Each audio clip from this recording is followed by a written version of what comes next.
2010 Tahoe p0300. Just want to show you what's going on there. It's gonna be hard to see on camera, but I wanted to show you something. Look at this, pretty firm. Look at that one. So just the wire is loose. So you have this code.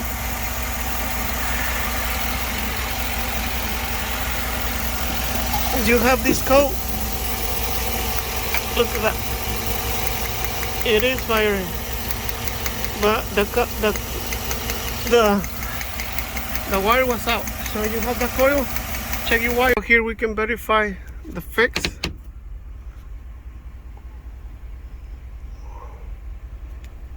Sorry about that lining, guys. 0, 0, 0, 0, and cylinder 7 is the one that was misfiring.